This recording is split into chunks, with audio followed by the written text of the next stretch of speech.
कबीर का ही जो हिंदी का काव्य खंड है नवे पाठ में शुरू होता है, मैंने आपको बताया। जो 1 से 8 है वो आपके गद्य खंड का है और आगे का 9 से पाठ है वो पद्य खंड है। तो हमने नवा पाठ शुरू किया था कबीर की साथियां। तो हमने कबीर का परिचय और कबीर की साथियां देख ली थी। आज हम देखेंगे कबीर का ही दूसरा टॉपिक है शब्द।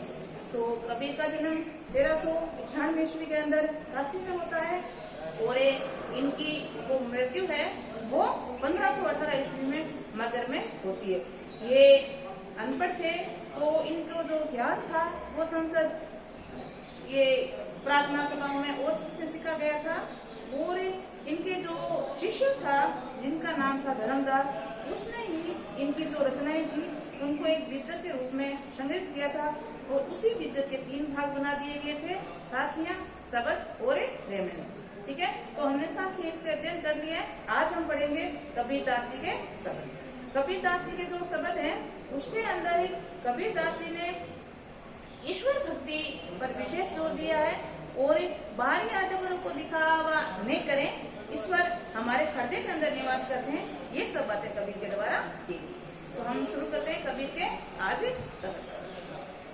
मुँह को कान ढूंढे बंदे मैं तो तेरे पास हूँ। कबीर जी कह रहे हैं, ईश्वर हमें कह रहा है कि मुझे तू कहाँ खोज रहा है, मैं तो तेरे पास में हूँ। ना मैं देवल, ना मैं मस्जिद, ना काबे कैलाश में। ना तो मैं देवल मतलब देवालय मंदिर में हूँ, ना मस्जिद में हूँ और ना ही काबे कैलाश में हूँ। काबा है वो मुसलमानों का पवित्र स्थान है जहाँ ये हज वगैरह की यात्रा के लिए जाते हैं और कैलाश है वो पर्वत है यहाँ हिंदू लोग अपने आत्मा शांति के लिए वहाँ जाते हैं। तो भगवान कह रहा है, ईश्वर कह रहा है कि ना तो मैं मंदिर में हूँ, ना मस्जिद में हूँ, ना काबे में हूँ और ना ही कैलाश में हूँ। ना तो कौन क्रियाक्रम में नहीं योग वैराग्य में।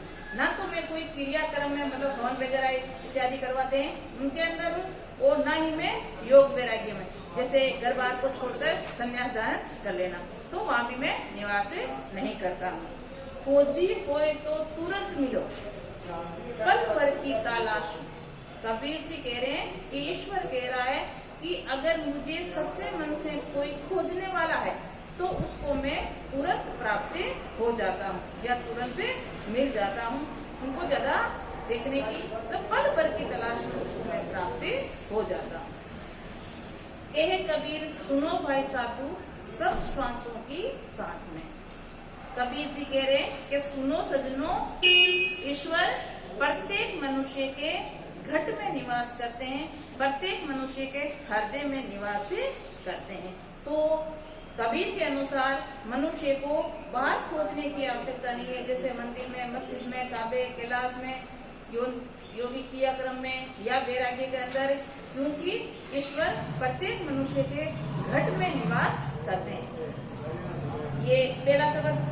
अब जो दूसरा शब्द है उसमें क्या होता है, जब मनुष्य को ज्ञान प्राप्त हो जाता है, ईश्वर भक्ति रूपी जब ज्ञान प्राप्त हो जाता है तब देखो क्या परिवर्तन होता है। हम आगे देखते हैं इसके बाद। संतों भाई आई ज्ञान की आंधी। कबीर जी कह रहे हैं कि सुनो सजनों, ज्ञान की आंधी आ गई है, मतलब ज्ञान आंधी के रूप में आ गया है। आंधी सभी जानते हैं, जो हवा का जो वेग होता है अगर अधिक तेज हो जाए उसको आंधी का रूप बनता है। तो कबीर जी कह रहे हैं कि सुनो भाई सजनों, सुनो भाई संतों, ज्ञान की आंधी आ गई है। भरम की टाटी सब उड़ानी, माया रहने बांधी भरम। वहम टाटी का मतलब यहाँ छान से है, जो घास फूस से बनी हुई कच्ची होती है जब, उसको बोलते हैं टाटी। के जो भरम की टाटी थी, टाटी का रूप क्या बताया है, भरम। के भरम की जो टाटी थी वो उड़ गई है, किस कारण, जब ज्ञान की आंधी आई तब। और माया रहने बांधी, टाटी को बांधने के लिए जिस रस्सी का उपयोग करते हैं उसको क्या बताया है, माया। तो टाटी के साथ में वो माया भी नहीं रही है। कहने का तात्पर्य हम माया में भी बंधे हुए नहीं है। आगे देखें। हिती चित की दे खूनी गिरानी, मोह बलिंदा टूटा। हिती चित्ती लाभ हानि, जो मनुष्य अपने स्वार्थ के लिए लाभ हानि देखता है तो वो भी टूट गई है। यहाँ नाम क्या है? दे ठुन्नी। ठुन्नी क्या होती है? अगर हम छान को बनाते हैं तो उसको सपोर्ट के दो जो स्तंभ लगाते हैं, पोल लगाते हैं, उसको ठुन्नी बोला गया है। जो हमारे स्वार्थ की जो स्तंभ था वो भी टूट गया है। मोह बलिंदा टूटा। बलिंदा क्या चीज है? छान को स्थिर रखने के लिए या मजबूत रखने के लिए सपोर्ट के रूप में दिया जाता है, उसको क्या बोलते हैं? बलिंदा। बलिंदा से यह तात्पर्य मोह से लिया गया। तो आपका जो मोह रूपी बलिंदा था वो भी टूट गया है। मतलब स्वार्थ रूपी स्तंभ भी गिर गए हैं और मोह रूपी बलिंदा भी टूट गया है। आगे, तृष्णा छानी परिगर ऊपरी। तृष्णा रूपी जो छान थी वो आपके घर से टूटकर दूसरों मतलब दूसरों के घर पर जा गिरी है। जो आपकी तृष्णा रूपी छान थी वो उड़कर दूसरों के घर पर जा गिरी है।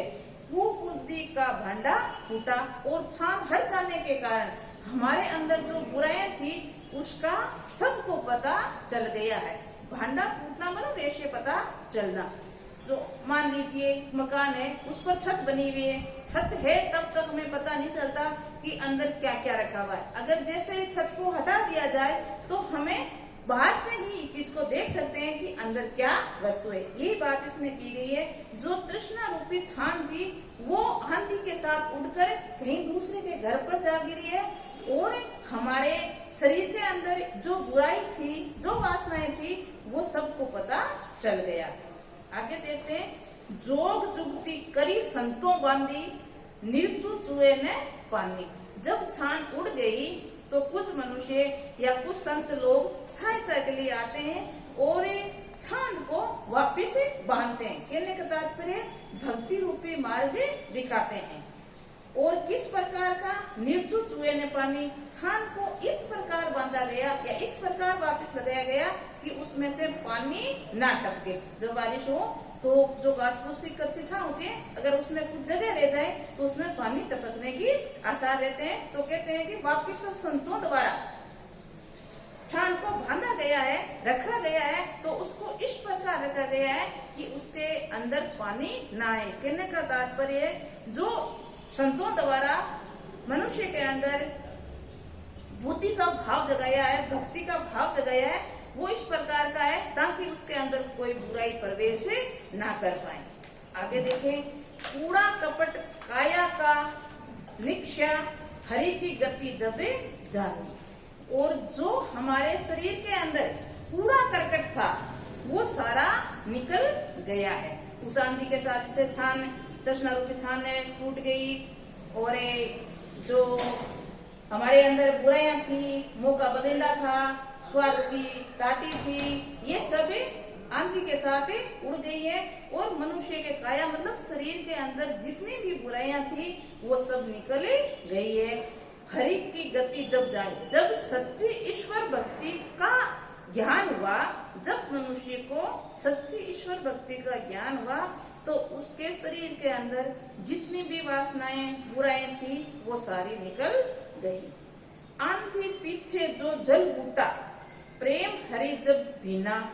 जब आंधी आकर रुक गई या आंधी आकर चली गई, फिर बाद में जो वर्षा हुई उसमें जो मनुष्य था वो भक्ति रूपी ज्ञान से बुरी तरह भीग गया है। कहने का तात्पर्य है जब उसको ज्ञान प्राप्त हो गया या सच्चे ईश्वर की भक्ति मिल गई तो वो उस भक्ति में पूर्णतः रम गया है या पूर्णतः उसको भक्ति प्राप्ति हो गई है। आगे, कहे कबीर भान के प्रगट उदित भया तम छीना।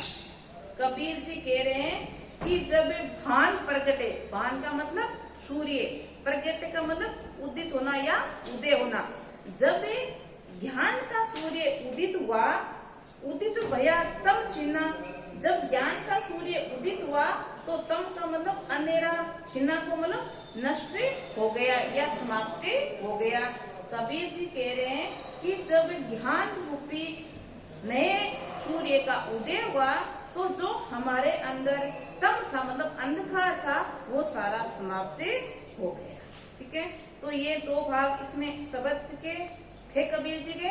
पहले के अंदर क्या बताया है कि जो ईश्वर है वो मनुष्य के घट में निवास करते हैं, हृदय में निवास करते हैं, तो उसको आप देवल, मस्जिद, काबे, कैलाश में ढूंढने की आवश्यकता नहीं है। अगर आपको सच्चे ईश्वर भक्ति करनी है तो मनुष्य के अंदर ही उसको खोजना होगा, तभी पल भर की तलाश में वो आपको प्राप्त हो जाएंगे। और दूसरे के अंदर जब एक मनुष्य को ज्ञान प्राप्त हो जाता है या ईश्वर भक्ति प्राप्त हो जाती है, तो उसके अंदर जो भ्रम था, भ्रम रूपी जो टाटी थी या माया रूपी जो रस्सी थी, और एक जो स्वार्थ रूपी फुनित मतलब स्तंभ था, और एक जो मोह रूपी बलिंदा था, और तृष्णा रूपी जो छान थी, वो सारी कांति के साथ उड़ गई है। और आंति के साथ ये सारी बुरे उड़ने के बाद मनुष्य के अंदर ईश्वर रूपी भक्ति जागी है, और वो जो आंधी के बाद बारिश आई या वर्षा आई, उसके बाद वो भक्ति रूपी जल में पूर्ण तरह भीग गया है, और जो नए सूर्य का प्रकाश हुआ है, उदित हुआ है, जिसके कारण मनुष्य के अंदर जो अंधकार था वो पूरी तरह समाप्त हो गया है। अब हम जो साखियां वो शब्द पढ़े थे, उसके मैं आपको 2-3 क्वेश्चन पूछती हूँ। तो पहला प्रश्न है आपका, मान सरोवर से कवि का क्या आशय। जब हमने साखियां पढ़ी थी तो प्रथम साखी यही आई थी, मान सरोवर वाली। मान सरोवर से यहाँ कबीर का क्या आशय है। मान सरोवर से कबीर ने एक अमृत रूपी तालाब को बताया है, और जिसके अंदर भक्ति रूपी जल भरा हुआ है, और हंस रूपी आत्मा उसके अंदर कीड़ा कर रही है या खेले रही है। तो अमृत रूपी जो जल है उसको तो हृदय बताया है, और जो उससे भरा हुआ जल है उसको भक्ति है, और उसके अंदर जो हंस कीड़ा कर रहे हैं वो क्या है, आत्मा है। तो अमृत रूपी जल मतलब हृदय के अंदर भक्ति रूपी जल है, वो हंस रूपी आत्मा के साथ कीड़ा कर रहे हैं। तो ये मान सरोवर का उसने अर्थ बताया है। इसका हम साखी का दूसरा क्वेश्चन देखें, किसी भी व्यक्ति को पहचान उसके कुल से होती है या उसके कर्मों से। ये आपकी अंतिम साखी थी। ऊंचे कुल में क्या जन्म लिया, ऊंच करनी न हो। इसमें उदाहरण भी दिया था, सोने के कलश में अगर शराब भी भर दी जाए तो सज्जन पुरुष उसकी निंदाई करेंगे। इससे ये क्वेश्चन दिया गया है। तो ऊंचे कुल से जन्म लेने में ऊंचे नहीं बन सकता। किससे बनता है, अपने कर्मों से। इसका आंसर बता रही मैं आपको। तो ऊंचे कुल में जन्म लेने से मनुष्य उच्च नहीं बनता, अपने कर्मों से बनता है। इसमें आप उदाहरण बता सकते हो। कबीर जी ने उदाहरण देकर बताया है कि अगर सोने के कलश में शराब भर दी जाए तो सज्जन पुरुष उसकी निंदा ही करेंगे। ठीक है। अब हम 2 क्वेश्चन आज जो टॉपिक हमने पढ़ा है शब्द उसके लेते हैं। तो इसका पहला क्वेश्चन है, मनुष्य ईश्वर को कहाँ कहाँ ढूंढता फिरता है। जो पहले आपके शब्द आया था, मुँह को कहाँ ढूंढे बंदे, मैं तो तेरे पास हूँ, ना देवल ना मस्जिद ना काबे कैलाश में हूँ। तो मनुष्य ईश्वर को कहाँ कहाँ ढूंढता है, देवल के अंदर मतलब देवालय मंदिर में, मस्जिद में, काबे और कैलाश में, या योग वैराग्य में, या हवन वगैरह जिसको हम कौन क्रियाक्रम बोल सकते हैं, तो वहाँ उनको ढूंढ रहा है। लेकिन वास्तविकता क्या है, मनुष्य के हृदय के अंदर ईश्वर का निवास बताया गया है। इसका दूसरा क्वेश्चन देखते हैं शब्द का, कबीर ने ईश्वर को सब श्वासों की सांस क्यों बताया है।